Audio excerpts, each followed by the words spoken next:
All right, guys, Mr. Bruns here. Welcome to our clay demo. All right, so tomorrow, everybody's gonna have a few things in class. You're gonna all have a mat in front of you. Your clay stays on the canvas mat. You're gonna have a bucket that has water in it. You can see the water sloshing around right here. Please do not pull this towards you. I don't want the water to spill out. This is gonna stay in the middle of your table. And this is gonna be for washing your hands and using water for the clay as we work today, all right? Everybody's going to receive one block of clay, probably not this big, probably this big.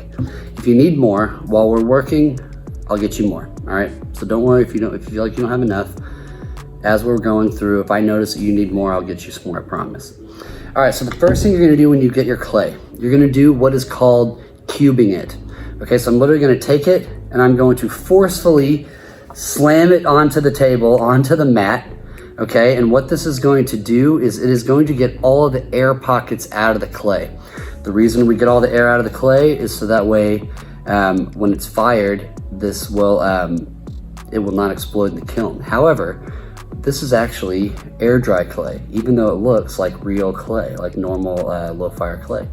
So we're doing this because it still makes the clay much easier to work with and it gets some of that moisture out if it's too wet. So you're gonna take this and slam it onto the table. I'm gonna pick it up, I'm gonna rotate it to another side, slam that down. I'm gonna rotate it again to a different side, slam that down, okay? And you wanna do this for about a minute, okay? I'm not gonna do mine for a full minute. I want you guys to do it for a minute when we're doing the real deal tomorrow, okay? All right, so the next thing you're gonna do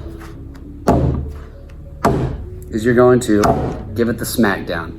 You're gonna take the open palm of your hand and you're going to smack down the clay kind of in a circular motion so it's flat and also it gets more of that air out a little bit. I'm gonna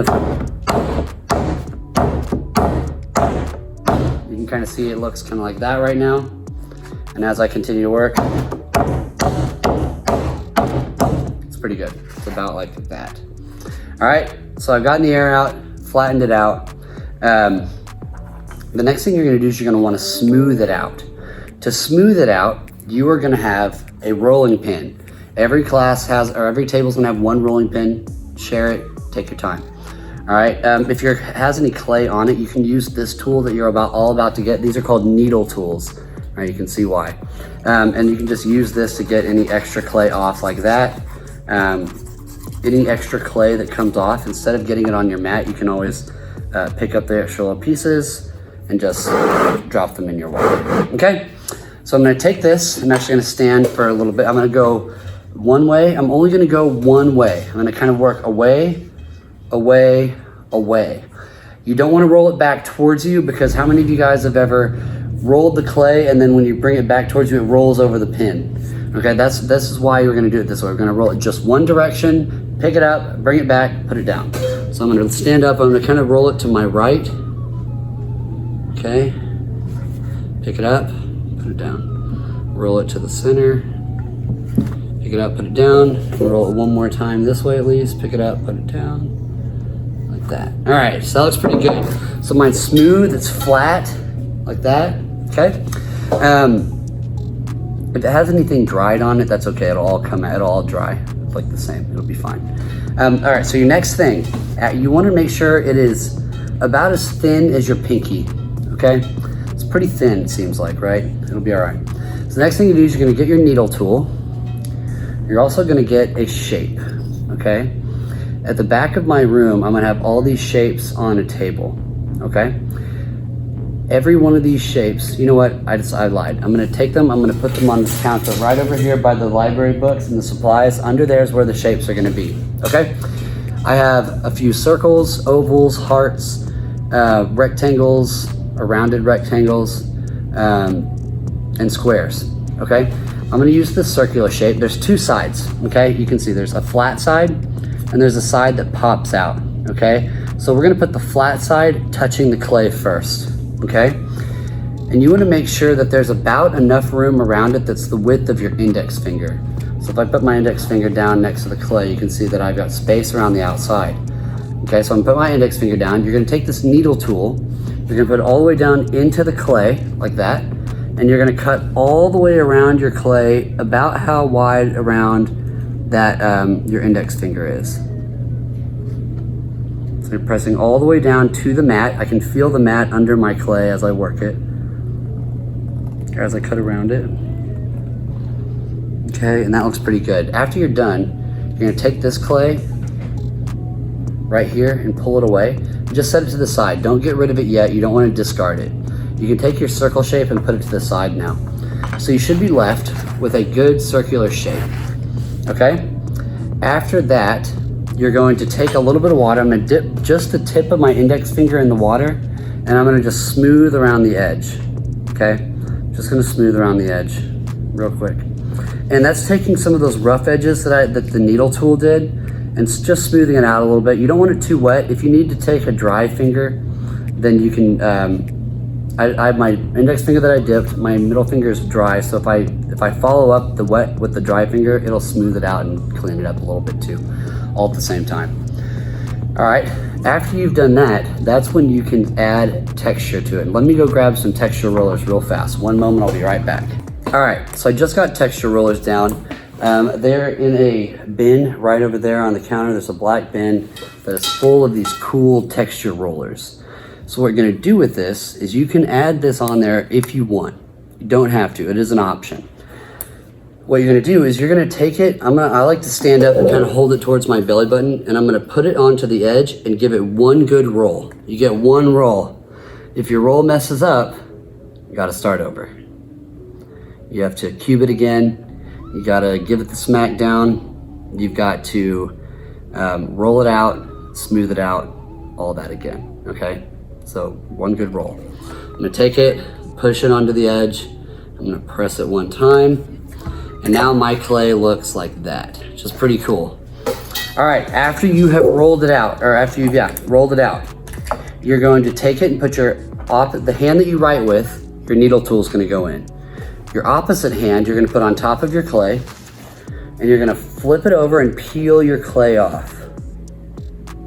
Okay, peel it off. All right, I'm gonna take it, I'm gonna write my name on the back, and I'm gonna write my class period on it too. So I'm gonna write Bruns, and then I'm just gonna write a hashtag for a number, so you write your class period on it, okay? When you do that, you're gonna take it over to, I have a station set up with all these foam sheets on it, okay? I'm going to take it over to the station with the foam sheets. I'm gonna put it on the foam with my texture side up. Oop, okay, texture side up. Then you're gonna take your shape again, this side, the side that sticks out, you're gonna press that down towards the clay. So I'm actually gonna move this up for a second. Let me move the camera. All right, so now you're gonna take the clay here, okay? You have your camera, all right, you have your clay. You're actually gonna press and kind of roll it around. So I'm gonna press it down into the foam and I'm gonna roll it around. You can do this with two hands. I'm obviously doing it with one because I've got the camera in one. Okay, and that is all you need to do there. Let me set this back down. Okay, after you've rolled it around, press and roll like that, okay? You're gonna take it, I'm gonna move it away from the foam now, and you're gonna take it and you're gonna just press around the edge here. Press around the edge, okay? All right, after you've pressed around the edge, you're going to gently pull the piece away from the wooden shape. You're gonna pull that part out. And now you've got yourself this really cool pot, okay? So this could be done, all right? If you're done, then you're gonna take it over to the counter over here, over where the supplies are by the books, okay? And I have two boards laid out, and you can put your project on those boards, okay? And we'll just line them up, we just don't want them to touch. If you want to add something onto it, if you want to attach something onto it, that's what this clay is for. So I could take little bits of this clay, okay? I'm just gonna roll them up, the spheres, okay? But before you attach them, you have to do this technique. It's called scratch and attach. So I'm gonna scratch what I'm attaching. I'm gonna scratch where I'm attaching it, okay? I'm gonna take my index finger and dip it in the water again, and I'm just gonna touch and touch so it has a little bit of water on it, and you're gonna kind of twist it in like a key, like you're turning a key. Okay, so I'm twisting that in. So the reason why we're doing this is like if you scratch this and you scratch where you're attaching it, you put them together and twist, when it dries, it's not gonna come apart. If you just stick it on right now, it'll stick because it's wet. Once it dries, it'll just slide right off. So you wanna make sure that you're actually scratching and attaching. So I'm scratching what I'm attaching and where I'm attaching it, getting some water, touch, touch, twist together, okay? All right, so now I'm done. I've got my piece, it looks pretty cool. I like how it looks. If you want to smooth out the edge a little bit, you can always get some water on your finger and smooth out the edge so it's not so rough, if it is rough. And then you just go put it on the drying rack over there. Here's the gross part. When you were done, okay, let's see if you watched all the way to the end. When you were done, I don't want you to rinse your hands in the sink. This is gonna clog my sink, okay? Here's gonna be the answer to the question. It's gonna be, where do you wash your hands when you're done? You're gonna wash your hands in the bucket first. I know that sounds gross, but it's gonna clean off your hands and then you can go wash them in the sink with soap and water. So where's the first place that you wash your hands? In the bucket. That is the answer. So I'm gonna rinse my hands off in the bucket, okay? I'm gonna get all of, I'm just kind of moving my fingers like this in the water to get all of that clay off. And then when I'm done, then I can go over here and wash my hands in the bucket. So I'm gonna do that real fast. All right, clean my hands. All right, and that is our clay project. I hope you watched all the way to the end. I'm sorry this was longer than I thought it was gonna be, but this is gonna save us so much time tomorrow. So again, the answer to the question is, where do you wash your hands first when you are done with clay? The answer, in the bucket. All right, guys, I'll see you guys tomorrow. Y'all have yourselves a wonderful day, and I can't wait to do clay. It's gonna be fun. Bye.